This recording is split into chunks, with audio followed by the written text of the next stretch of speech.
we need to have a conversation about epistemology and what it means for social cohesion in Australia.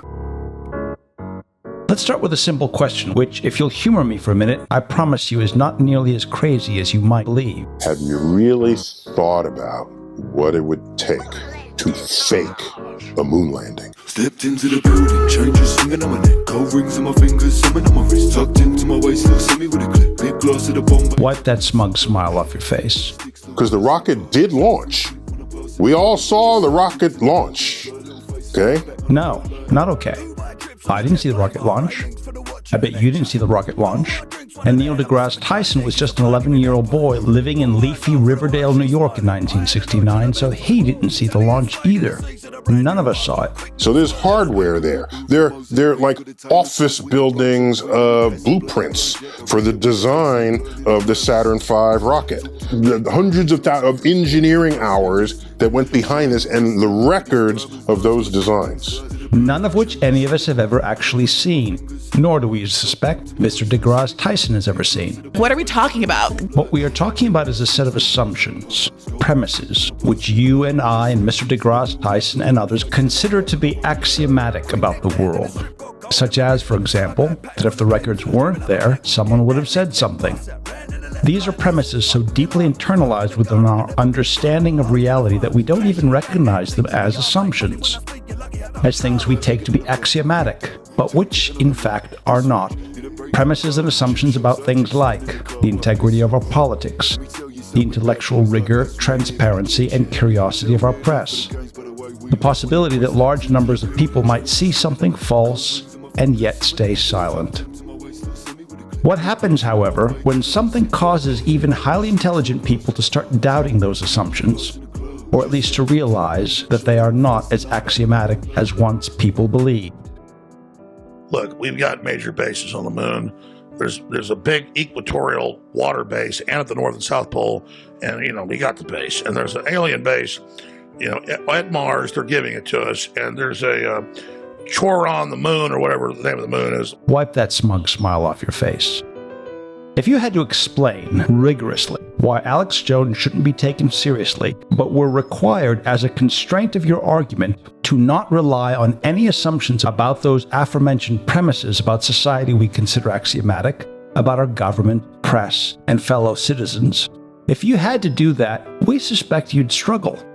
It's a reality that we have known for a long time, in our shithole countries. If you've ever been to a less developed country with an authoritarian system and an unfree press, you're going to have dinner with a local, even an elite, highly educated, charming, gracious, fluent English-speaking local. Yes, we have seen this movie before. And after that dinner, went back to your hotel room and said to your partner, "Man, these people are obsessed with crazy conspiracy theories. You know what I'm talking about right now."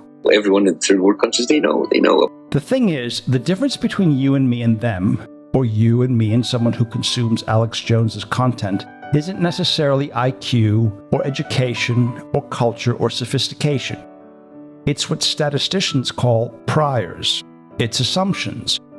And when you recognize that the ideas and beliefs of those crazy conspiracy mongers might actually be more rational than you appreciate, once you recognize the assumptions they have about the world, you realize how fragile our shared consensus about reality really might be. That's a statement about epistemology and intelligence. All forms of intelligence. From the intelligence that assigns a probability to this or that outcome, as articulated first by the Reverend Thomas Bayes, to robotics, computer vision, and especially language.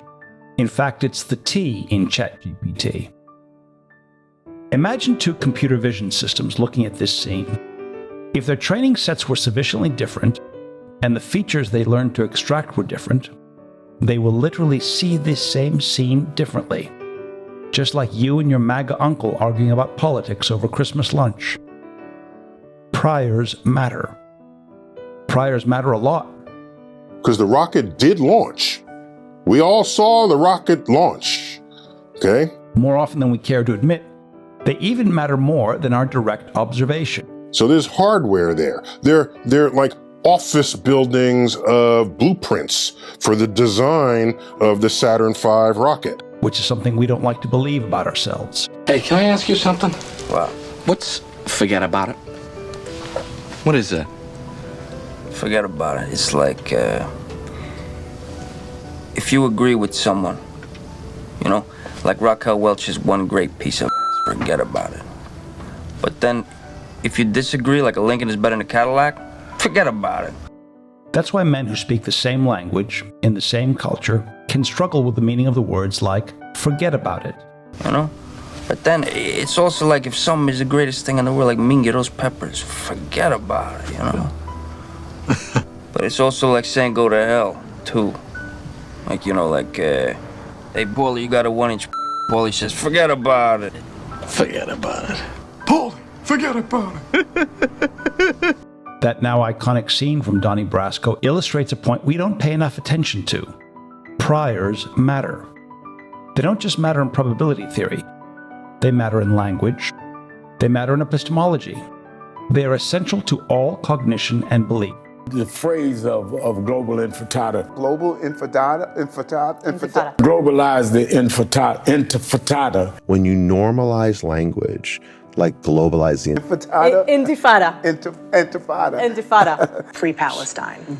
We hear that on the streets. We hear that on college campuses. It has become a call for violence. from the river to the sea. From the river to the sea, Palestine will be free.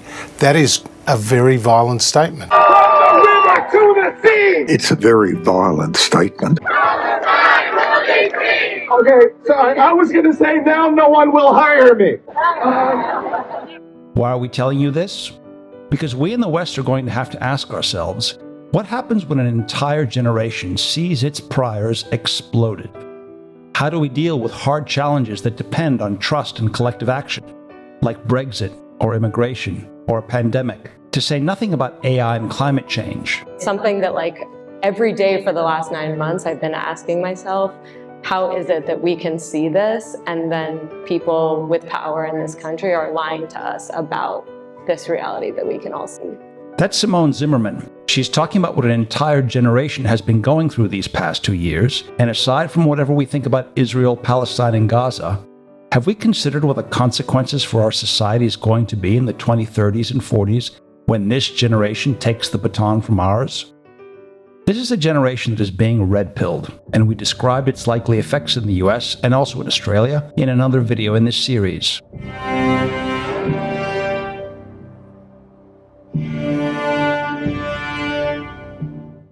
They are angry and frustrated with the state of their democracy, with a political system that no longer responds to their needs.